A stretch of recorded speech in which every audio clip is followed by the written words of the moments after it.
Good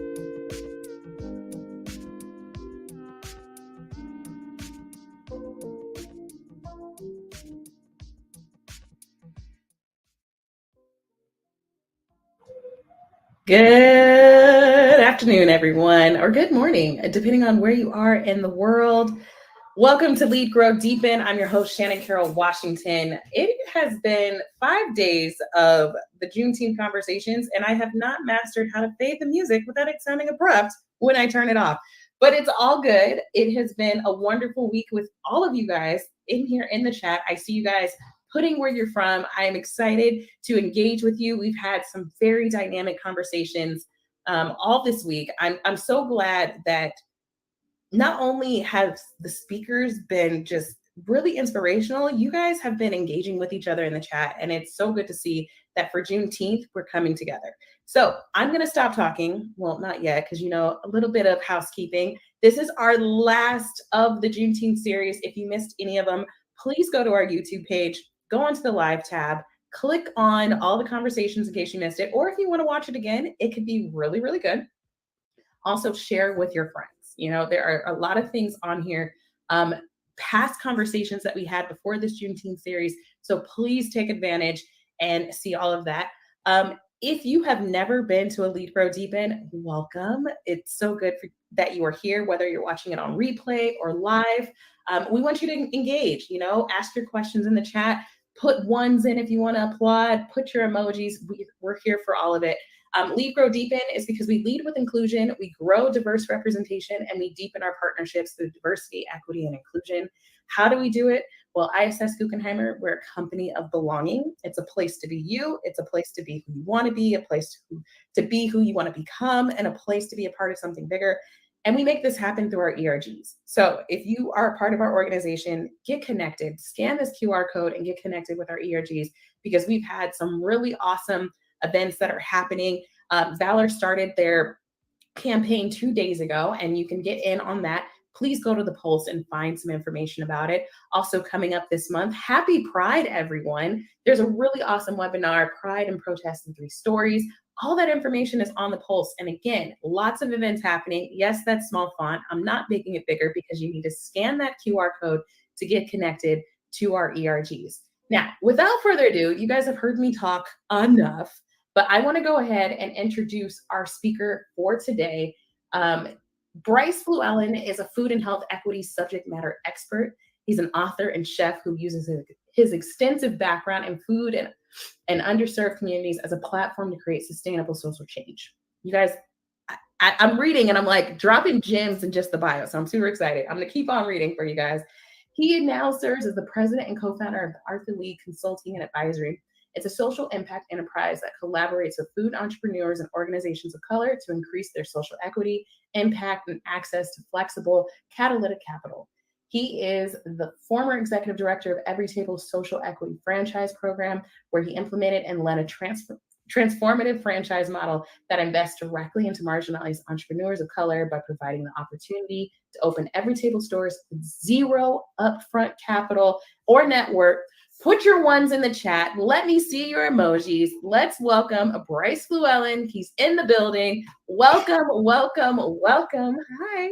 Hey, Shannon. Thanks for that enthusiastic intro. I think you should be doing this full time. You're such a natural. You know what? Write a summary and say, just Shannon's whole job should be Lead, Grow, Deepen every day. I will do Lead, Grow, Deepen.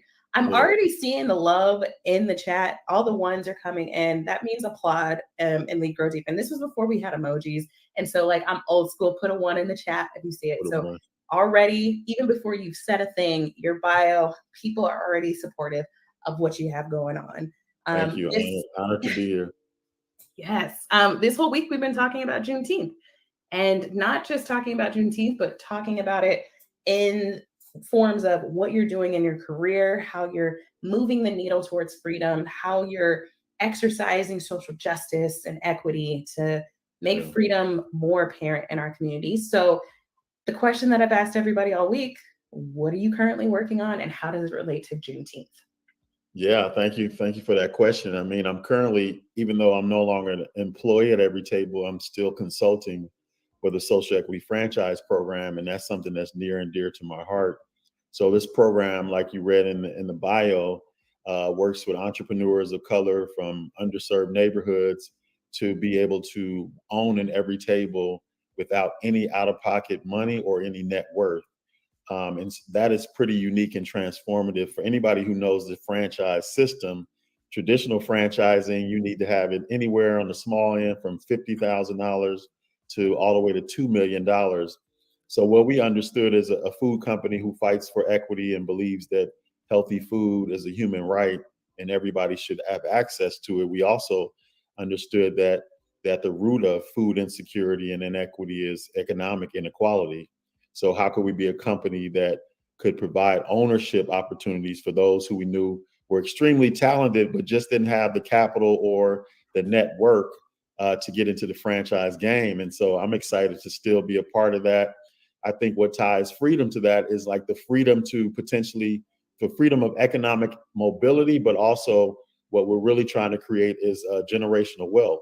So if you can become a franchise owner and you don't have to come out of any money out of pocket, and you can own up to, one every table, but even up to 2 or 3, and, have at a minimum 6 figures, you can do the numbers on how that can change people's lives, right? And so that economic mobility and wealth can create a freedom. And so I'm really excited about it. We have 6 people that are in the program that have been in it for a couple years, and they'll be our first franchisees later this summer. So yeah, that answers that question. I'm excited about that. That is big. We talked a little bit about the economic freedom with Dr. Woman a couple of days ago, and I don't think people really conceptualize. On earlier this week when we talked to Chef Mavis J, she said there was a quote that we had in there that said that talent was equally distributed, but opportunities aren't. And Exactly. when we think about how much talent, how much things are there, and albeit whether it was discrimination, bad policy, bad laws that held Black people back, when it comes to opportunities now, what do you think is our biggest barrier to getting to where we need to be? Yeah, there's a lot of barriers. The biggest barrier is like you talked about, particularly access to creating wealth, right? I may be off on the statistic, but I think it's going to take 225 years for the average Black family to catch up from a wealth perspective to the average white family. And so that is, a big number. And I'm just trying to do my part in decreasing that gap through food. And so I feel blessed to be able to have an opportunity to provide this program, but there's opportunities for others. So I think, that's one of the largest things that stand out to me is that access to, capital, that access to being able to be free and create economic mobility and advancement for Black and brown folks.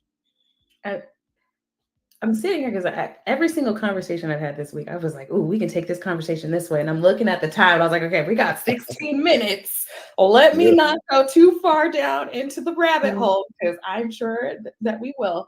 That's part 2. That's part 2. Right. Okay. So you guys heard it here. He's promising to come back again, which is great. Thank you. Yeah. So if you have questions for Bryce, please put them into the chat. We want to hear from you guys. Put your questions, comments, concerns in there. We want to hear from you. You are a part of this conversation as well. So my next question, and really when we talk about gaining that capital, all the things, I mean, people say, oh, roll up your sleeves and pull up your bootstraps and do it on your own. How does allyship play a role in all of this?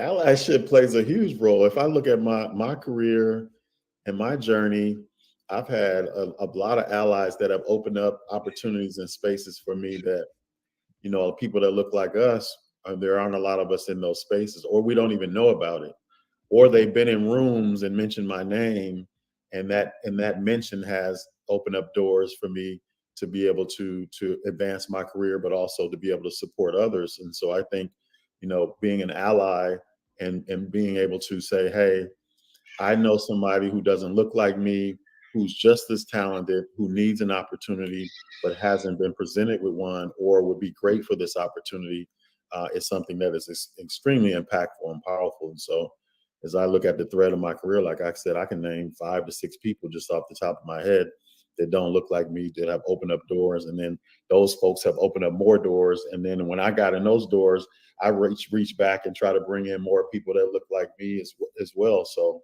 I think it plays a major role. And I think people, they just need to do the work to understand that and be intellectually humble, which is I say that is the fact that you don't know everything. And then if you're not around, if you look in the room and everybody looks like you, and everybody is from the same background as you, then you should challenge yourself to do more work to create a more diverse and equitable space wherever you are. You mentioned, saying your name in the room. A lot of people think allyship is some heavy burden that takes big, showy, performative actions. No. Small things can make a huge difference. Just very small. And So, that's something that I also try to do with myself as well. Always kind of looking at and mapping. I feel like I'm a human being I map human beings and relationships. So I'm always thinking about who I know within my circle when I'm in a room that could benefit from the information, could benefit from a connection to someone else. And because so many people have done it for me, that I feel obligated to move in that same way and on that same frequency. all right. So tell me more about your consultancy. Like, what are some of the things that you're doing and with the businesses that you're working with? Yeah, so one thing is that you talked about earlier is that I found throughout my career and specifically over the last couple of years when I was working with Every Table and creating the social equity franchise program, that a lot of Black and brown entrepreneurs, specifically in food, but it's other spaces, but as we're talking about food here, we're doing great work, had created a great product or had a great idea, but oftentimes we're challenged with capital, access to capital and understanding it, but also the capital that would be advantageous for them that is low cost, not a lot of debt.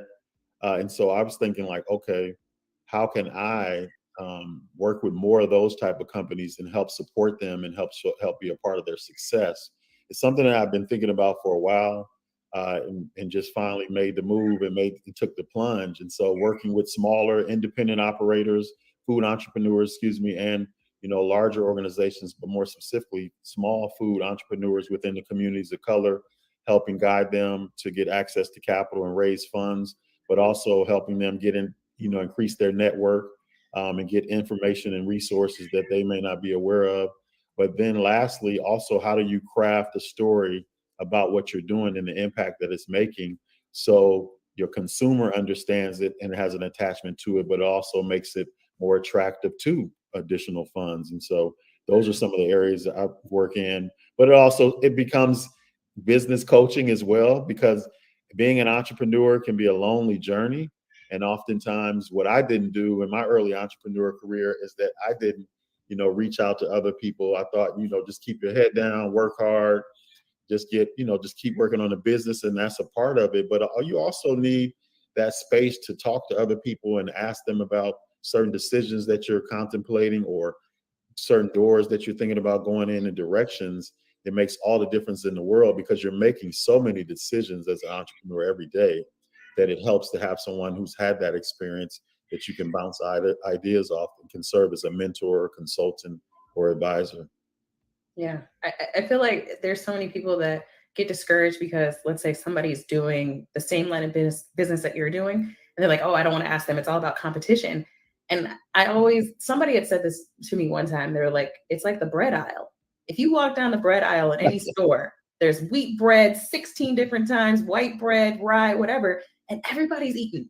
Everybody's Yes. getting something. So whenever Yes. you think I can't go ask that guy because we're in the same business, we're all in the bread aisle. Some are sliced, some are not. Like, we should be able to work together in this system to make something good.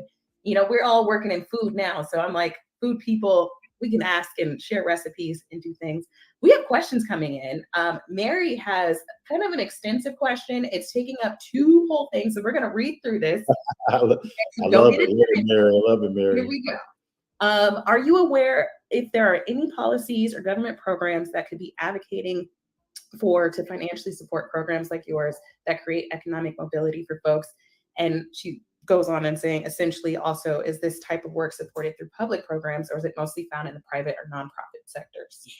Yeah, that's a great question, Mary. I love what Mary's asking. So there are a number of, and I'm actually on the chair or stepping down as chair, but I'll still be a part of it. Los Angeles Food Policy Council. There are about 2 to 300 food policy councils across the country in different cities and states. So if you Google it, wherever you are, you may find it. And they're working around getting at her earlier question, some of those policies that would help advocate for some of the programs like the social equity franchise program. So I'll give you an example what that looks like. What we did in LA food policy. We were, and there were other folks that were a part of it from grassroots organizations created legalizing street vending. It was a policy that was in creation for about 10 years, and it finally came to fruition a couple of years ago. But that came through the collective and impact and coalition of LA Food Policy Council and bubbled up through the city. And so with the social equity franchise program, what's unique about that is that because every table is a social enterprise, public benefit corporation, what that allowed us to or gave us access to is philanthropic capital. So that gets at the private public thing under the guise of what's called PRIs, program related investments, something that foundations have had at their disposal since I think 68 or 69. But a lot of them don't utilize it. And so it's a tool, an investment tool, as opposed to a grant where they can invest in a company as long as the company's mission is aligned with some of their goals, and in the hopes to get some of that capital back. But they can only make a certain amount of money off of it. It can't be market rate. It has to be way below. But it allows them to get money out into the private market so it can circle back and then they could reinvest in. So typically, what they would utilize PRIs for, a lot of foundation uses for is affordable housing. But we were diligent and did our research and did a lot of hard work. More people that aren't that outside of just me. It was a team of folks who really started to knock on the doors of foundations to get an investment in the social equity franchise program, and that allows us to be able to present it with no money up front and no net worth. And so that's an example of the importance of those partnerships that Mary talked about. Yeah, I mean, money's out there. You just have to find it and allocate it to where it needs to go. The question that I've asked everybody this week is, what is one issue that keeps you up at night? It's a lot of issues that keep me up at night. Just one. Hold on, we have one issue. I would say one issue that keeps me up at night is inequality. And I'm gonna give me a half, or give me 1 and 2. It's like 1 and 2. Inequality and people that are using their powers for evil. Those two things keep me up at night. And I'm always thinking about how can we fight back against that and counteract that. And I know that it's a marathon. And so I'm always thinking about what can I do more of? What am I doing currently that I could tweak to have a greater impact? So I think, that's to answer your question. Those are some things that keep me up at night. And through the day. Yeah. Okay. That's this. Okay. 1.5 things that we were talking about. But since this is the last of the conversation, one question I didn't ask everybody is, what are you most proud of when it comes to our community and the accomplishments? I mean, we're talking about Juneteenth. It's not always about struggle. Sometimes it's about celebrating the good stuff. Man, so many things I'm proud of. I think I'm proud of, our resilience and our brilliance and all the things that we have accomplished despite consistent obstacles since we came into this country. That makes me proud. Specific examples, I have some personal examples within my family. I have an aunt her name was Bessie Newton, who helped raise me. She was one of the first foremen or supervisors at the Ford Motor Company in Michigan.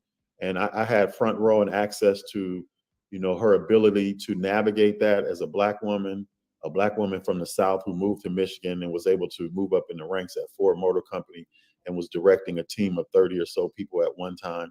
And all the stuff that she probably went through on a day-to-day basis, but was able to come and still fulfill and fill me up, from as a young kid growing up, spending time with me, after school, putting me in baseball and bowling leagues.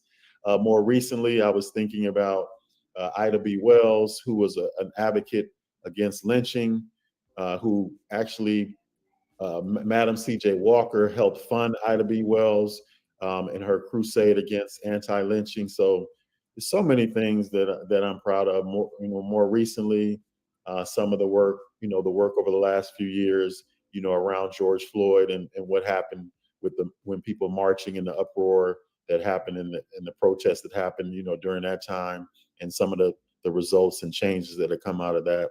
So there's a lot of things to be proud of. And I always say two things can exist at the same time, right?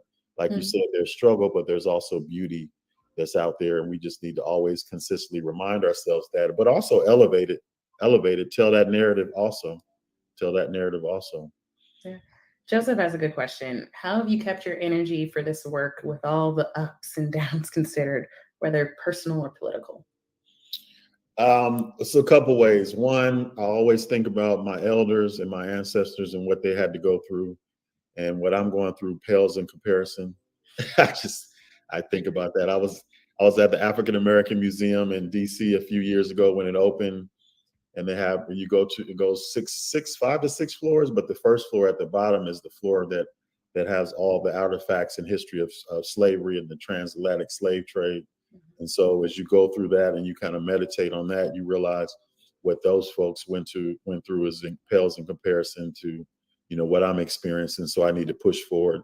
Another thing is I also take time to think, to get off social media, to turn off the TV, to just be in focus with my thoughts and meditate, right? Exercise.